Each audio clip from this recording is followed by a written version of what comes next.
Tanggal 2 April, hari berlakunya tarif mobil 25% ala Trump, akan menjadi hari pembebasan Amerika, atau justru akan menjadi awal kekacauan ekonomi global.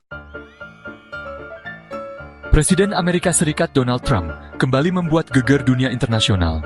Kali ini, ia mengumumkan kebijakan tarif impor baru sebesar 25% untuk semua mobil dan truk ringan yang masuk ke negeri Paman Sam. Kebijakan ini rencananya akan mulai berlaku pada 2 April, tanggal yang oleh Trump sendiri disebut sebagai Hari Pembebasan Amerika. Trump berambisi besar. Ia menggambarkan kebijakan ini sebagai tonggak baru kebangkitan industri dalam negeri. Dalam bayangannya, pabrik-pabrik otomotif akan kembali ke tanah Amerika, lapangan kerja akan tercipta, dan ekonomi nasional akan melonjak. Trump bahkan memprediksi kebijakan ini bisa mendatangkan antara 600 miliar hingga 1 triliun dolar dalam waktu singkat, hanya dalam setahun. Namun, di balik optimisme Trump, suara protes menggema dari berbagai penjuru dunia, termasuk dari para ekonom, investor, hingga negara-negara mitra dagang utama AS. Tarif sama dengan pajak terselubung untuk konsumen Amerika. Meski Trump menyebut tarif ini sebagai senjata melindungi industri nasional, para ahli ekonomi justru menilai ini adalah bentuk pajak yang akan ditanggung oleh rakyat Amerika sendiri. Dengan tambahan biaya 25%, harga mobil baru di pasar AS diprediksi melonjak ribuan dolar. Artinya, konsumen Amerika lah yang pada akhirnya harus merogoh kocek lebih dalam. Selain itu, kebijakan ini juga berpotensi meningkatkan inflasi, menurunkan daya beli, dan memperlambat pertumbuhan ekonomi global. Industri otomotif Jerman paling kena getah. Salah satu negara yang paling terdampak adalah Jerman, terutama pabrikan mobil sekelas Mercedes-Benz. Di pabrik Mercedes di Berlin, sedan mewah S-Class diproduksi dan diekspor ke Amerika, pasar besar bagi mobil Eropa. Namun, dengan tarif baru ini, Mercedes harus memilih antara menanggung beban biaya sendiri, yang akan menggerus margin keuntungan, atau menaikkan harga jual, yang membuat mobilnya kurang bersaing di pasar AS. Menurut proyeksi analis, tarif ini bisa memangkas hingga 25% dari potensi keuntungan Mercedes pada 2026. Tak heran jika Hildegard Müller, Ketua Asosiasi Industri Otomotif Jerman, mendesak kesepakatan bilateral antara AS dan Uni Eropa untuk mencegah kebijakan ini benar-benar diterapkan. Eropa, Jepang, Korea, dan Meksiko siap melawan. Respons dari negara-negara lain juga tidak kalah keras. Ketua Komisi Eropa Ursula von der Leyen menyebut kebijakan tarif ini merugikan konsumen dan pelaku bisnis. Uni Eropa bahkan telah menyatakan kesiapan untuk melakukan aksi balasan jika Amerika Serikat benar-benar menjalankan ancamannya.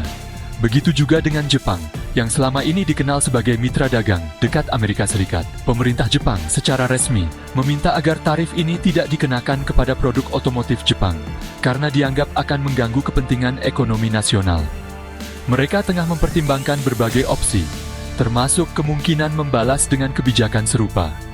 Korea Selatan melalui Hyundai, yang saat ini berinvestasi lebih dari 20 miliar dolar untuk membangun pabrik di Amerika Serikat, juga terkena imbas. Sementara itu, Meksiko dan Kanada, yang menyumbang sebagian besar impor mobil ke Amerika Serikat, juga sedang memantau perkembangan ini dengan sangat serius. Trump ingin produsen pindah ke Amerika. Tapi apakah itu realistis? Di balik tujuan besar Trump agar produsen asing memindahkan pabrik ke Amerika Serikat, ada tantangan besar yang harus dihadapi. Biaya produksi di Amerika jauh lebih tinggi dibandingkan negara-negara Asia dan Eropa karena tingginya upah buruh. Ditambah lagi, dengan perkembangan teknologi robotik dan AI di sektor manufaktur, membangun pabrik baru belum tentu akan menciptakan banyak lapangan kerja, seperti yang terjadi di era kejayaan industri otomotif Detroit dulu. Industri otomotif masa kini juga sangat tergantung pada rantai pasok global. Memindahkan produksi ke satu negara saja, apalagi di tengah ketegangan dagang, justru bisa mengganggu efisiensi dan stabilitas produksi. Perang dagang, babak baru dimulai. Pengumuman tarif 25% ini hanyalah salah satu bab dari perang dagang yang semakin memanas antara Amerika Serikat dan negara-negara mitranya. Sebelumnya, Trump sudah memicu ketegangan dengan mengenakan tarif terhadap baja dan aluminium dari Eropa, yang kemudian dibalas oleh Uni Eropa dengan tarif produk-produk Amerika Serikat. Kini, Dengan 75% impor kendaraan ke Amerika Serikat berasal dari Meksiko, Kanada, Jepang, dan Korea Selatan, tarif ini benar-benar bisa memicu efek domino yang tak terkendali. Kesimpulan, antara nasionalisme ekonomi dan risiko global. Trump menyebut 2 April sebagai hari pembebasan Amerika. Tapi dunia internasional justru melihatnya sebagai hari dimulainya ketidakpastian besar di sektor otomotif dan perdagangan global. Apakah kebijakan ini akan membangkitkan industri manufaktur Amerika Serikat seperti yang dijanjikan? Atau justru menjerumuskan dunia ke jurang resesi dan perang dagang berkepanjangan? Jawabannya masih belum jelas.